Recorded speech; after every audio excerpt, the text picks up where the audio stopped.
2024 was a big year for theme parks as a lot of new major roller coasters opened across the world. I mean, we even had 4 new ones here in the UK.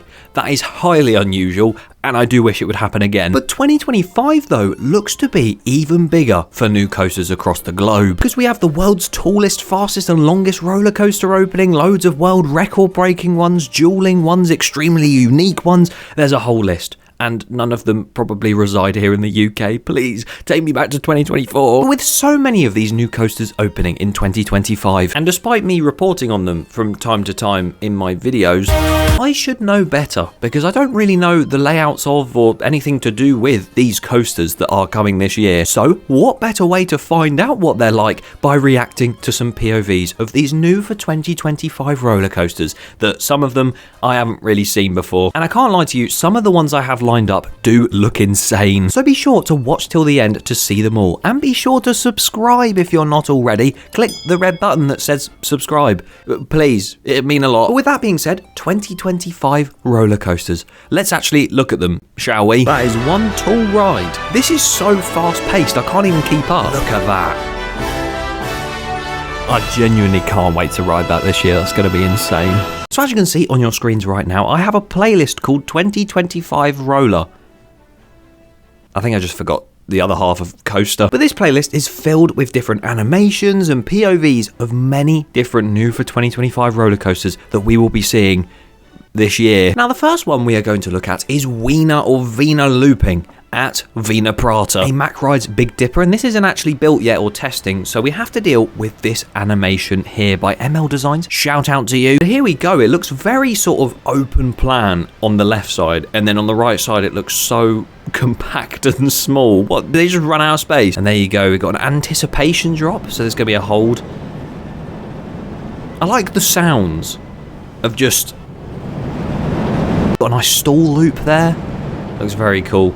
Into like some twisted drop.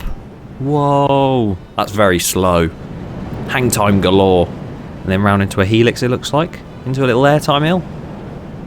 I thought they stopped making these Mack Big Dippers, but I'm kind of happy they haven't. And into the brakes. I mean, it's not the longest layout. Do we get a POV? No, my computer's completely frozen. Do you know what? It looks like a solid ride. Not the best ride opening this year, but it looks good.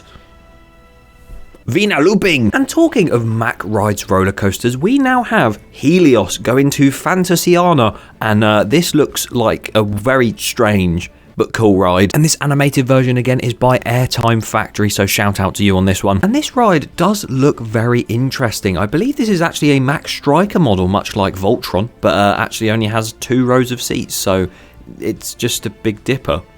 Really? But it is opening in 2025 and will be called Helios. As you can see, that was so perfectly timed for that exact moment. I love timing things. But we will see the on-ride now. A nice little door opens and we go up the not too tall lift hill. I quite like the fact it's a lift hill and not a launch. I enjoy that. The last coaster had a lift hill as well, what I'm on about. And we get to the top and we've got a Lost Gravity style drop here. Nice twist down, that's pretty cool. The one on Lost Gravity is insane. Go around, oh! That's a strange element. That would have you out your seat. And that one, Jesus. Into a roll. God, that is a tight roll. This layout seems so... Okay, that's pretty cool as well. And then through a building, barrel rolling. That's pretty cool as well. It's pretty cool. It just looks like such a small ride, but the amount they're packing in is crazy. Goes round. What are we doing now? Oh, okay. Yep. I don't even know, from the size of that, it looks like a family coaster. But when you actually think about what it just did, how it went around the lift hill, like outer banking, like, and also just some of the pops of airtime, like that second one after that curve over the lift hill. Like, it's going to be insane for how small of a ride it is. More family parks should do stuff like this. Chessington or Paultons Park, take note. Mack rides are very smooth, aren't they? B&Ms, however, are not, because Rapterra at King's Dominion, we saw testing footage of it going around on the launch, and it is literally bumping up and down like that. But all I know that it has that rattle. So let's actually watch the POV and see what it's like. So we take a right turn out the station. This looks insanely real for an animation. Oh, we go straight into the launch, no waiting. And then we go up into a nice overbank. Very slow on that one, but still quite fun. Down into a dive loop there. Very generic B&M wing coaster so far, but I'm enjoying it. A nice little twisted airtime hill. And then nice turn over the pathway with all the people that are just standing there like a sideways airtime hill. It is keeping its pace pretty well. That was a little bit slow. I spoke too soon. Big airtime hill. And then one final inversion to end off. I saw it turning into the brake run. I would assume that was the brake run. Yep, there we go.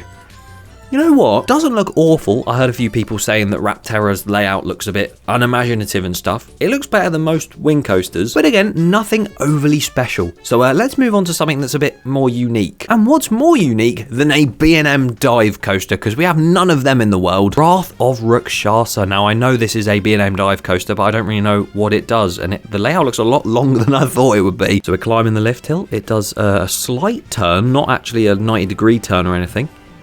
And then we go into that hold drop. Doesn't go underground. Minus points. Oblivion's still so much better. And that is a 170-foot drop down. The world's steepest drop at what? 96 to... Saw the ride. Takabisha? Neither of them exist. That was misleading. 67 miles an hour.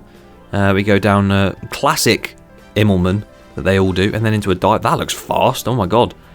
5 inversions. Did I just say world's most imperfect? I mean, I get what they're going for, like I said, with the sort of, you know, world's most inversions on a dive coaster, but well, they're just not stating that it's on a dive coaster, so it looks so funny. You've got a nice, like, 0G roll there that flattens out quite early, and then another one there. Yep, there's another one. Oh, that's quite cool. I like that inversion. But no, it looks like a very fun coaster, and I'm excited to keep covering the build process of it. And if you want to stay up to date on all of these different coasters being built and opening and the latest news in general, I do a series called This Past Week in Theme Parks. Subscribe so you don't miss it ever. We are looking at one of the many Vekoma tilt coasters opening this year, and this one is Siren's Curse, which was supposed to be going to Mexico and Energylandia in Poland. So I don't know how it's ended up at Cedar Point, but as you can see, it has this really cool tilt coaster drop. We saw a lot of these in the past, but they're making a resurgence. This is really cool because that twisted drop looks way better than a straight down drop. And then we go into like an airtime hill that looks really, really like ejector-esque. And you barrel roll all the way very close to the ground. What is happening? Those were some insane elements just then. And that, what's going on? That is a quick... This is so fast-paced, I can't even keep up. I mean, that's like a non-inverting loop, but not. And then before that was like wave turns and air time. I don't know, man. It's crazy. And guess what other coasters look crazy? Yoi at Walibi Holland, making our way back over to Europe. And this is 2 dueling RMC single rails. And this animation is done by Anthony, so shout out to you for making this. It looks incredible. But yeah, Yoi, this is one of the first dueling coasters in the world, I think, that is one side is a family coaster and the other is a thrill coaster. I think that's a great idea. But as you can see, the family side just has interaction with the other side, and the thrill side has 6 inversions on it. So, you know, pretty mental. Still not as much as the world's most inversions on Wrath of Rakshasa. We'll watch the off-ride so we can get the full sort of experience of the 2 dueling. As you can see, that does a downwards barrel roll. That's really cool. Nice airtime hill on the blue side. Yeah, this green side's going crazy with the inversions, but the blue side's going crazy with the airtime. Oh, I really like that. I like how it doesn't stay together, but you still pass by each other loads. And then you meet up again right here. That is amazing. I love that. And then into the brake ride. Okay, not the longest ride in the world. Oh, we're getting a POV now. I'll put this on in the background whilst I talk about it. But it's not the longest ride in the world. And it still looks just insane. Like that outer bank... The sort of barrel rolls and the 0G stalls like that. Look how fast it's going. Yeah, I really hope when I go back to Walibi Holland that this is built and opened, because I would love to go on these things. And I've never done a single rail before, so that would be interesting to see. So again, subscribe if you want to see that vlog. Of course, Yoi does duel together, as does Stardust Racers at Epic Universe again. And here we go, Amusement Insider, a massive shout out to you for this animation. Again, looks incredible. And yeah, the 2 Mack launch coasters duel together. Look at that top hat. But yeah, this is the element to look out for. Look at that. One barrel rolls upwards and the other barrel rolls down over the other one. Oh, it's just amazing. If you can't tell, I've seen certain elements of this one, but I haven't really seen past that. And as you can see, it's a lot of like turns and airtime hills, just a load of nice moments. No, we're fading to black. No, come back. We'll POV this side here. We're coming down from the top hat, and I think it goes into a turn. No. See, already wrong. That was like a dive loop of some sort, just airtime hill after airtime hill over each other. It's really, really cool. If you don't like airtime, don't go on this thing. But yeah, the second launch with this element here, I don't even know which one of them would be better. I think maybe this one, but then the other, I don't know. Look, you get the POV of the other side doing it as well. So cool. More airtime hills, and then yeah, goes back into the brake run. Just insane, really. I can't wait to go on this thing. It looks ridiculous. And talking of slightly ridiculous, we now move on to one that I've actually never seen the POV for, and that is Alpenfury at Canada's Wonderland. Now, I have no idea what this replaced or what it's actually like, you know, being. Good words. But this is going to be Canada's tallest, longest, and fastest roller coaster, and it even has 9 inversions on it. Quite a lot for a new coaster, but Wrath of Rakshasa is the world's most inversions with 6. So turning out of the station, I think this is a Premier Rides coaster.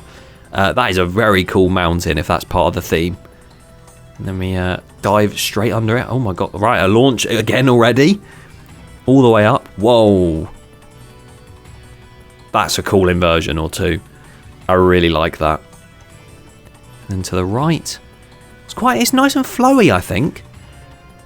0G stall there.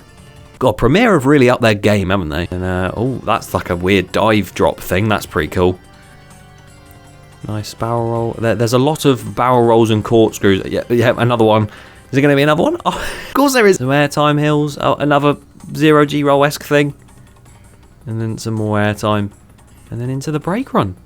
Looks like one of the better coasters opening this year. But Canada and America don't really have coasters that go upside down loads. So to also have it not do just, you know, vertical loop, and instead do corkscrew, I think it looks like a nice coaster. I can't really talk about the constant use of barrel rolls and corkscrews, considering Colossus in this country literally does that over and over and over. But that did do it quite well. I am looking forward to seeing that coaster develop. But with that being Canada's longest, tallest and fastest coaster, the world's tallest, longest and fastest coaster, Falcons Flight, is also opening this year. And as we've established many a time already, this thing looks ridiculous. The fact towards the end you launch up the side of a cliff edge and then rotate round a little bit, going like an outer bank over the side, which is terrifying. And then you go down this huge drop into another launch into a massive airtime hill.